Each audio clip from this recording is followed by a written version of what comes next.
ویسے تو حدیث شریف میں آتا ہے کہ اس کو طاق راتوں میں، آخری عشرے کی طاق راتوں میں تلاش کرو، لیکن حضرت ابی بن کعب رضی اللہ تعالیٰ عنہ قسم کھایا کرتے تھے کہ مجھ سے قسم لے لو کہ شب قدر جو ہے وہ 27ویں کی رات ہے۔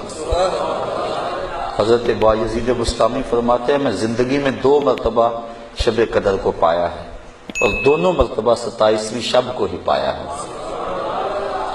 اللہ تعالیٰ جل شانہ ہمیں اس رات کی برکتیں لوٹنے کی توفیق عطا فرمائے۔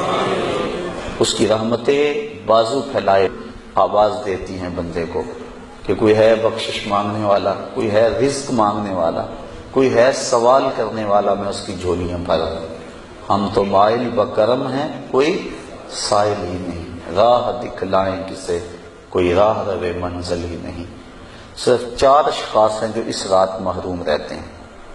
ایک عادی شرابی، شراب کا رسیہ، دوسرا والدین کا نافرمان، تیسرا قاطع الرحم، خون کے رشتوں کو توڑنے والا، اور چوتھا وہ شخص جو سخت دشمنی رکھنے والا ہے۔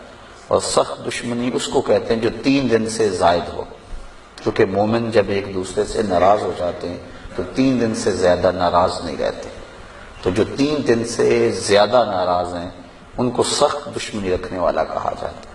تو اس رات کی جرمٹ میں، اس رات کے حسین لمحوں کے اندر یہ 4 بندے اللہ کی رحمتوں سے محروم رہ جاتے ہیں۔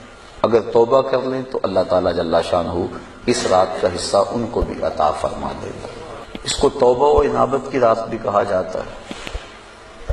جب انسان جاگتا ہے اس رات میں تو اللہ تعالیٰ جل شانہ ما قبل کے سارے گناہوں کو معاف فرما دیتا ہے۔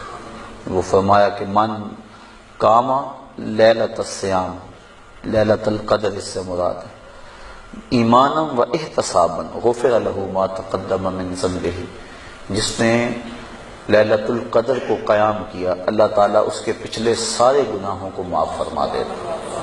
فرمایا کہ التائب من الذنب کمن لا ذنب لہ والمستغفر من الذنب وہو مقیم علیہ کالمستہزئ بربہ، جو گناہوں سے توبہ کرتا ہے وہ تو ایسا جس طرح اس نے گناہ کیا ہوا ہے، اور جو توبہ کرتا ہے استغفار بار بار پڑھتا ہے، استغفر اللہ کہتا ہے، لیکن وہ گناہوں کو چھوڑنے کا ارادہ نہیں پاتا اپنے اندر، جمع ہوا ہے گناہوں پر۔ کہا کل مستہزئ بربہ، وہ اپنے رب سے مذاق کرنے والا ہے کہ جس پر استغفار کر رہا ہے اس کو تو چھوڑ ہی نہیں رہا، اس کا تو ارادہ ہی نہیں کر رہا کہ میں نے اس کو چھوڑنا ہے، تو وہ تمسخر کرنے والا کہلاتا ہے۔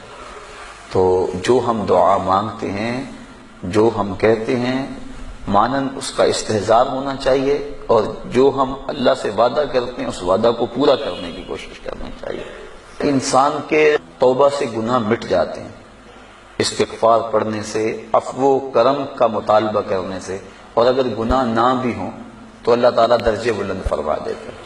حضور علیہ السلام نے ارشاد فرمایا میں ہر روز اللہ سے 100 مرتبہ استغفار کرتا ہوں، 100 مرتبہ، جبکہ حضور کے دامن پہ تو گناہ کا ایک داغ بھی نہیں ہے، لیکن اس کے باوجود 100 مرتبہ حضور اللہ کی بارگاہ میں استغفار کرتے ہیں۔ اور ہم جو لتڑے پڑے ہیں گناہوں سے، صبح سے شام تک ہماری زندگی اسی دلدل میں پھنسی ہوئی ہے، تو پھر ہمیں تو بہت زیادہ استغفار کی ضرورت ہے۔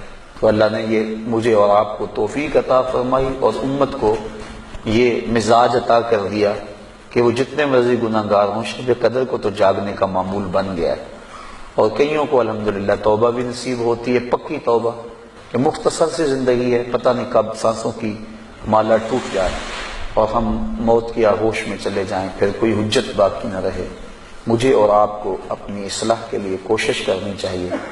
ذکر فکر میں آج کی رات ہم گزاریں گے، اور بوقت سحر تک آپ یہاں موجود رہیں۔ آپ کے لیے انشاءاللہ العزیز سحری کا انتظام بھی کیا گیا ہے، تو اللہ تعالیٰ جل شانہ ہم سب کو اپنے قرب کی راہیں عطا کر دے اور ہمارے لیے عمل آسان کر دے۔ رات کے جرمٹ میں بے پناہ برکت ہے۔